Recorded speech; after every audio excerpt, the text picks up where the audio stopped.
My sister hissed at me to not embarrass her because Mark's father was a federal judge and I stayed silent because I had learned long ago.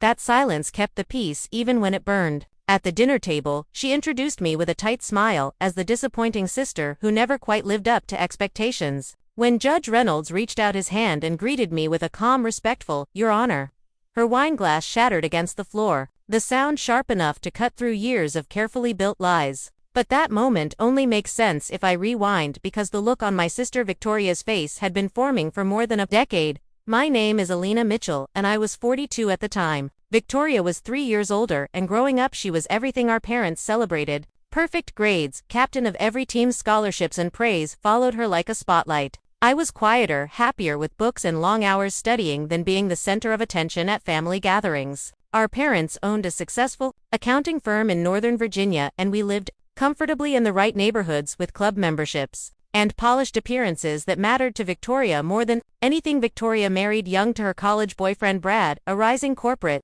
attorney, and together they built the picture-perfect life. The oversized house, luxury cars, and social media posts that looked like magazine spreads. I chose law school too, but not the one she approved of, and she made sure everyone knew I had settled for less. I worked nights as a paralegal, took loans and kept my head down while she told people I could not handle a real law program. After graduation, I clerked for a district court judge and she laughed it off as glorified secretarial work. What she never knew was that judge was Frank Davidson, a man whose mentorship would shape my career and later carry him to the role of Attorney General of the United States. After my clerkship, I became a federal prosecutor handling violent crime, corruption, and organized cases.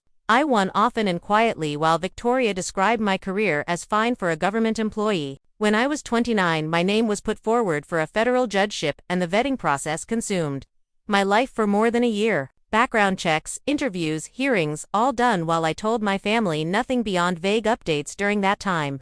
Victoria was planning her second wedding after divorcing Brad for lacking ambition and marrying Richard, a pharmaceutical executive.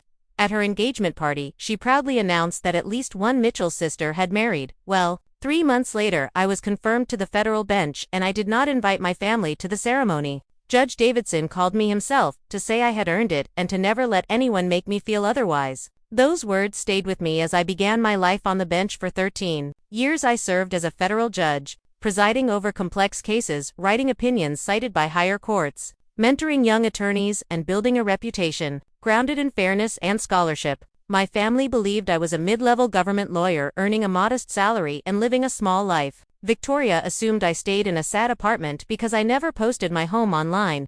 She did not know I owned a renovated townhouse in Old Town Alexandria paid for through careful investments and discipline. She did not know my salary or that I drove an old Camry by choice while keeping a vintage Mercedes for quiet weekends. She assumed I was single because no successful man would want a work-focused government employee, and she never knew about Michael, a fellow federal judge I had been seeing for years. We kept our relationship private because ethics and discretion mattered to both of us. While my life stayed steady, Victoria's third marriage was already unraveling when she met Mark Reynolds. He was charming, ambitious, and most important to her, the son of Judge Thomas Reynolds, a circuit court judge whose name carried real weight. I knew Judge Reynolds well, having argued before him as a prosecutor and later serving alongside him on judicial panels. He was brilliant, principled, and sharp-witted. Victoria discovered who his father was on her second date and called me immediately, bursting with excitement and superiority. She explained what it meant, with a tone that assumed I could not possibly understand, and warned me that Mark's family lived in circles beyond my imagination. Her voice hardened as she told me this relationship mattered more than anything and that I could not embarrass her. She asked me to downplay my job, to simply say I worked in law, and to dress better than my usual clearance rack blazers. I agreed because I always had, and because correcting her only fueled her need to compete. Over the next months, I watched her transform herself into what she thought the Reynolds family expected. Charity boards, stylists, gallery openings, and curated posts designed to signal worth. She updated me constantly about Nantucket, Yale connections, and Mark's powerful acquaintances while I listened and returned to my own demanding work. That spring, I presided over a corruption trial that dominated national headlines and was invited to speak at a Harvard Law Symposium where Judge Reynolds was the keynote speaker. During a quiet dinner, he asked if I was related to a Victoria Mitchell his son was engaged to, and when I confirmed it, he asked if she knew I was a judge. I told him it was complicated and that my family did not know. He looked at me with concern but did not press, though he said gently that hiding was not winning. I told him it was surviving. In May, Victoria got engaged in a lavish proposal she shared online, and called me to announce that she was finally joining a family that mattered. She told me about the engagement dinner and warned me again not to talk about my work or embarrass her in front of people who expected more. I could have told her then, but instead, I promised to behave. The dinner was set for June 15th at an exclusive Georgetown restaurant, and she texted me, strict dress expectations. I wore a navy silk dress, understated and elegant, and drove my Camry, knowing she would notice. When I arrived, she pulled me aside and reminded me to let her talk and not volunteer anything about myself. She spoke about Mark's family with reverence and warned me not to mention money or my apartment, because they did not need to know I was almost laughed, because everything she assumed was wrong, but I stayed quiet and thanked her. Our parents arrived and echoed the same warnings, wanting the Reynolds family to see us as impressive, not ordinary. When Mark arrived with his parents, I recognized Judge Reynolds immediately, tall, composed, and authoritative. His wife Caroline and daughter Catherine carried the same confidence that comes from knowing exactly who you are. Victoria rushed through introductions, calling me her younger sister, who worked in government law, with a dismissive tone that stung even after years of practice. Judge Reynolds shook my father's hand, then turned to me, and our eyes met with recognition.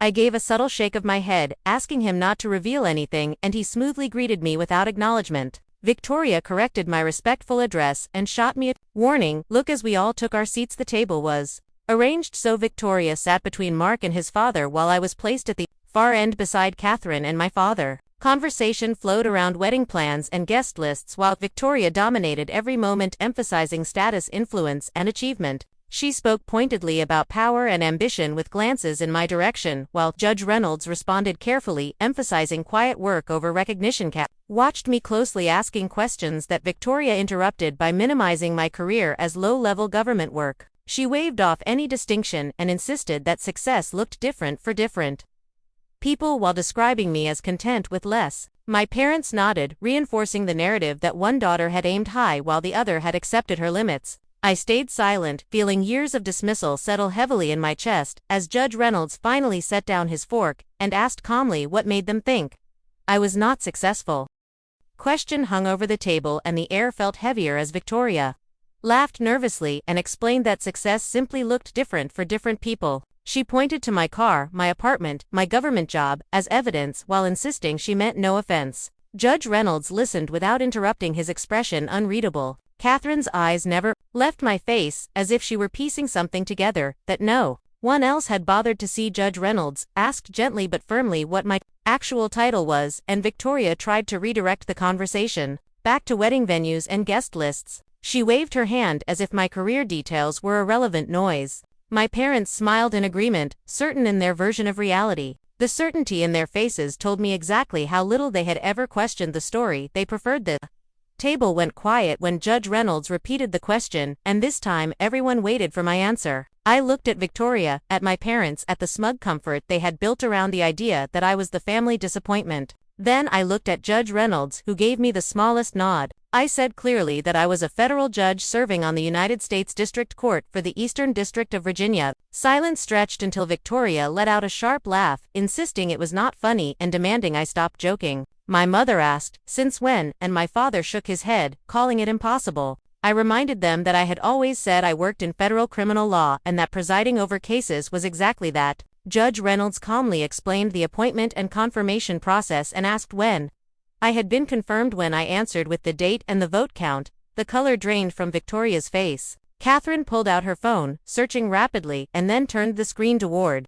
the table showing my official photo in judicial robes. My mother grabbed the phone in disbelief, while scrolling through articles and headlines bearing my name. My father read over her shoulder, his face pale as he recognized cases he had seen in the news. Victoria stood abruptly, accusing me of lying and of letting everyone believe I was nothing. I told her I had never lied and that she had filled in the gaps herself. She shouted that it was lying by omission, and I asked quietly when exactly I was supposed to correct her after years of being told not to embarrass her. Judge Reynolds watched the exchange with the focus of a judge observing a witness. Unravel. Mark finally spoke, asking if his father knew me, and Judge Reynolds explained that we had served together and that I was one of the finest legal minds he had worked with.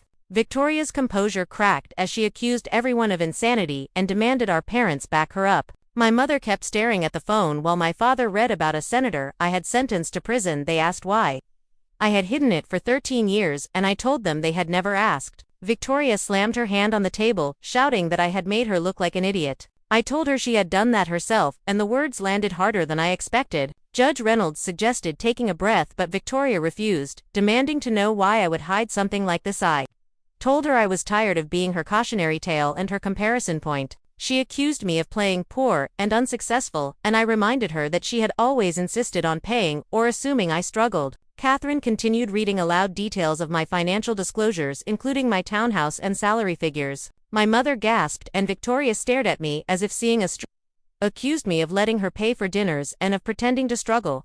And I reminded her that she had insisted and that I had simply said thank you. The waiter appeared and quickly retreated, sensing the tension. Judge Reynolds leaned back and asked why I chose that moment to reveal everything. I told him I was done being the person beneath. Harry pulled out my phone and read aloud her social media captions about choosing extraordinary over ordinary, with photos where I was tagged and diminished. I read messages where she warned me to dress appropriately because sophistication was not my world. Each word settled into the room, exposing a pattern no one could deny. My parents sat stunned and Mark looked at Victoria with dawning realization. Victoria whispered that it was not fair and accused me again of lying. Judge Reynolds corrected her, saying there was a difference between privacy and deception. She turned to him, pleading for understanding, but he told her plainly that he did not understand how someone could tear down a sibling for years. Carolyn Reynolds finally spoke, asking why I chose that need. I explained that I would no longer make myself smaller so Victoria could feel bigger, and that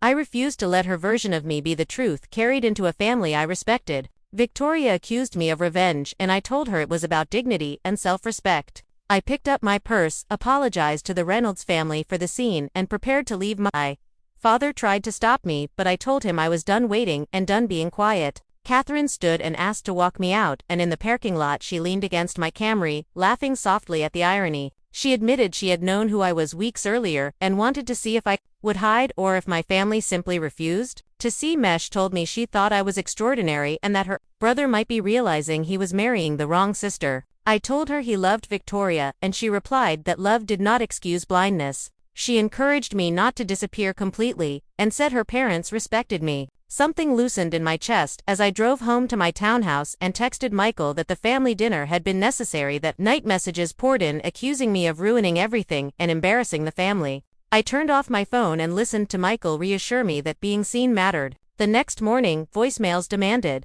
apologies while Catherine called to tell me her parents were reconsidering the engagement, not because of me but because of Victoria's behavior. She told me her father wanted my input on a judicial task force and that Mark was beginning to question red flags he had ignored. I felt sympathy for him but knew it was not my burden. Catherine asked why I drove a Camry and I laughed, explaining I valued reliability over status. She confirmed what she had suspected, that my life was private by choice, not shame. She warned me that the wedding might not happen and asked if I would reconcile with my family. I told her they were angry about embarrassment, not remorse, and that there was a difference. After we hung up, I sat in my garden with coffee, feeling the weight of 13 hidden years finally lift. Judge Reynolds called to apologize for the discomfort and told me he was proud to call me a colleague. He spoke as a father concerned for his son and asked what I thought about whether Victoria could change. I told him it was not my question to answer and that her choices were coming between her and Mark. He agreed and said what he had seen was a pattern, not a mistake. After the call, I cried, not from sadness but relief, because someone had finally seen me clearly. 3 weeks passed before Victoria appeared outside my chambers without warning, and my clerk announced her name with hesitation. When she walked in, she looked nothing like the polished version she curated online. Her eyes were swollen, her clothes casual and unsure. She asked if we could talk, and I invited her to sit. She looked around at the shelves of law books, the framed degrees, the quiet authority of the room, and asked if this was really my office. Told her it was, and confirmed again that I was a federal judge. She sat in silence for a long moment, absorbing what the room represented. Then she said Mark had ended the engagement, and her voice cracked in a way I had never heard before. I told her I was sorry, and asked if she truly was. She accused me of humiliating her and destroying her relationship, and I asked calmly if that was really what she thought I had wanted. She insisted it must have been, and I leaned back, telling her that if I had wanted to humiliate her, I could have done it years earlier. She asked why I chose that moment, and I explained that I could not stand beside her at a wedding pretending to be her failure story anymore. I told her I had been tired of lying to myself about what our relationship actually was, and she asked quietly what that relationship really was. I told her it was one-sided, built on her need to be superior and on my silence making that possible. She flinched and said that was not fair, and I asked when she had last asked about my life and listened. When she had celebrated something I accomplished without comparing it to herself. When she had spoken to me without measuring worth. She could not answer, and neither could I for her. She said she never meant to be cruel, and that Mark told her she had treated me like I was worthless. She said she never thought she was that bad, and I told her she never thought she was bad at all. She thought she was honest and realistic, and that I was simply disappointing. She whispered that I had been extraordinary the whole time, and that she was too self-absorbed to see it. She asked if that was really true, and I confirmed it without hesitation. She admitted she did not know how to fix what she had broken, and I told her I did not know if it could be fixed. She asked if she could try, and I told her she needed to figure out who she was without needing me beneath her. Until then, there was nothing for us to repair. She said Mark had said something similar.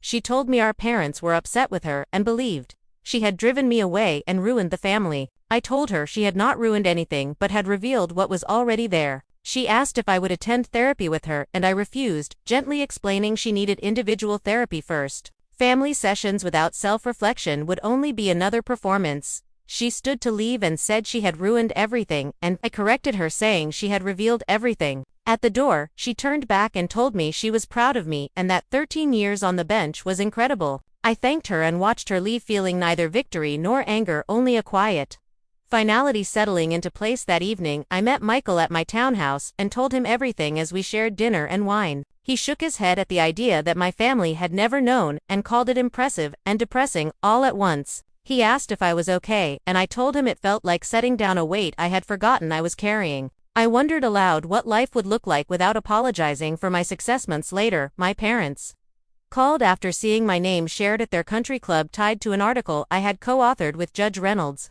My mother asked if we could have dinner to celebrate, and I asked gently what exactly they wanted to celebrate. The article or the fact that other people now knew what I did? The silence answered me, and I told her I needed honesty, not pride. Filtered through months after the engagement dinner, I received an invitation to Catherine's wedding in Nantucket, along with a handwritten note saying she wanted people in her life who knew who they were without apology. I attended and spent hours talking with Judge Reynolds about law and philosophy and dancing freely at the reception. Before I left, he told me Mark sometimes asked how I was doing, and I asked him to pass along that I was waiting. He told me he believed my family might come around someday, and I replied that I was not waiting anymore. I drove home to my townhouse, reflecting on years of invisibility and the freedom that followed being seen. When a text arrived from Mark thanking me for showing him what he needed to see, even at great cost, I wished him clarity and hoped he found someone who saw him fully. Life settled into a quieter rhythm after that. Victoria remained in therapy, according to Catherine, working through what she called identity issues. My parents reached out occasionally, awkwardly proud in public, unsure in private.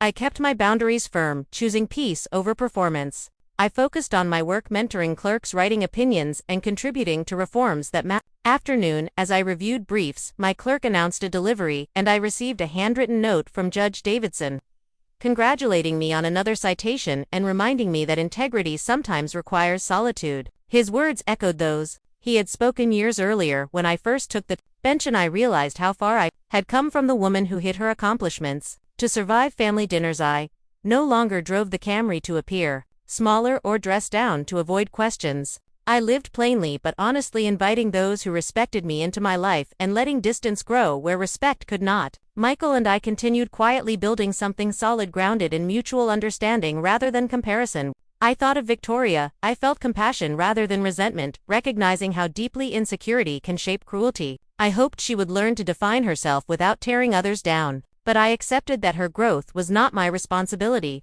My responsibility was to live fully in the truth I had earned. On evenings, when the garden was still and the city lights softened, I reflected on the moment Judge Reynolds had called me Your Honor at that dinner, and how one acknowledgement shattered years of silence. I did not feel triumphant or vindicated. I felt whole. Being seen had not changed who I was, it had simply allowed me to stop hiding. And that freedom was worth everything I had once given up to remain invisible.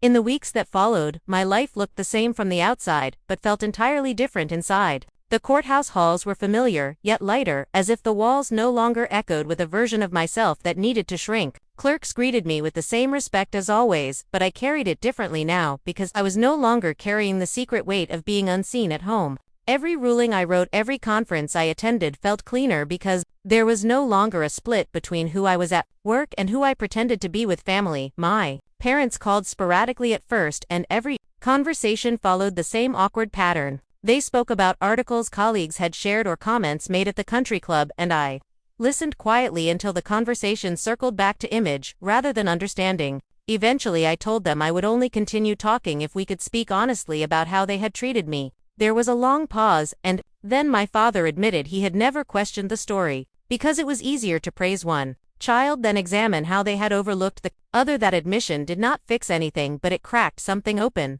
My mother cried and said she had thought protecting Victoria's pride meant encouraging her ambition without realizing how often that encouragement came at my expense. I told her that intention did not erase impact, and that I needed time before we could redefine what family meant. She accepted that reluctantly, and for the first time did not ask me to smooth things over. Victoria sent one message during that time, a brief update saying therapy was harder than she expected and that she was learning how much of her identity had been built on comparison. I replied once, wishing her clarity, and nothing more. There was no anger in me anymore, only distance that felt necessary. Loving someone did not require sacrificing self-respect, and I was no longer willing to do that. Work. My reputation continued to grow, and I was asked to join a national task force on sentencing reform alongside judges I had admired for years. During our first meeting, Judge Reynolds introduced me not as a colleague but as someone whose scholarship had shaped his own thinking. I watched the room take note and felt gratitude, not for the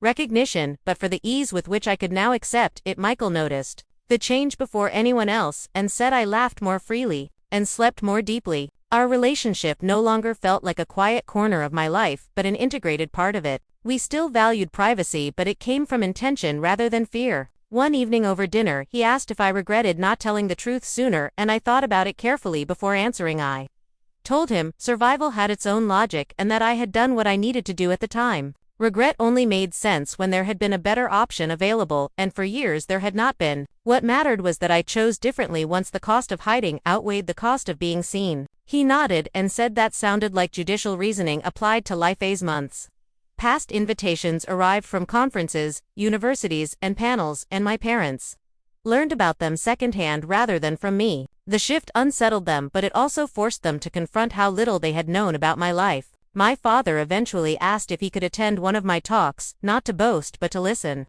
I agreed on the condition that he come as a father, not a spectator, and he promised he would try. The day he sat quietly in the back of the lecture hall watching me speak about judicial ethics, I saw something change in his expression. Afterward he hugged me without saying anything, and for once that silence did not feel dismissive. It felt respectful. My mother joined us later and said she was proud without referencing anyone else's opinion, and while the words were imperfect, they were real. Victoria did not attend, and I did not invite her. Her journey needed to be separate from mine, and I was finally at peace with that boundary. Catherine and I stayed in touch, sharing articles and occasional lunches, and through her I learned that Mark had moved cities and was rebuilding his life with a new awareness of what partnership required. I wished him well from afar, without resentment. Afternoon, my clerk brought in a stack of letters from law students, and among them was one from a young woman who wrote that seeing my name on a decision had convinced her that quiet persistence mattered. She said she often felt invisible next to louder peers and wondered if there was room for people like her in the law.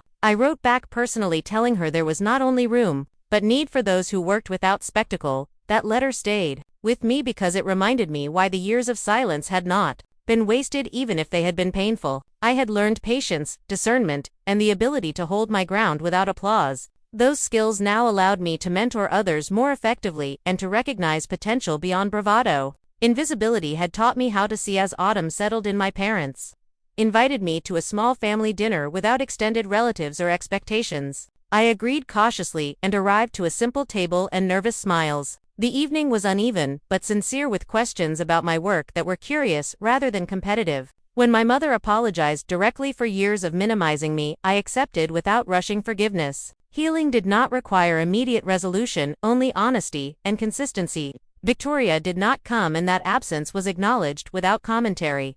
For the first time, my place at the table did not feel defined by comparison. When I left, my father thanked me for coming and said he was learning how to listen, and I believed him enough to keep the door open. And I traveled briefly afterward, choosing a quiet, coastal town where no one knew our titles or history. Walking along the shore, he asked what success meant to me now that I no longer had to define it against anyone else. I told him it meant alignment between who I was and how I lived. No performance, no apology, just integrity across every part of my life. Returning home, I stood in my garden one evening watching the light fade and thought about how much energy I had once spent managing perceptions. The freedom of no longer doing that felt expansive rather than loud. Success did not need witnesses to be real, and dignity did not require permission. I understood then that the dinner where everything unraveled had not been an ending but a correction. It realigned my life with the truth that had always been there waiting for space. Being seen had not elevated me, it had simply allowed me to stand upright.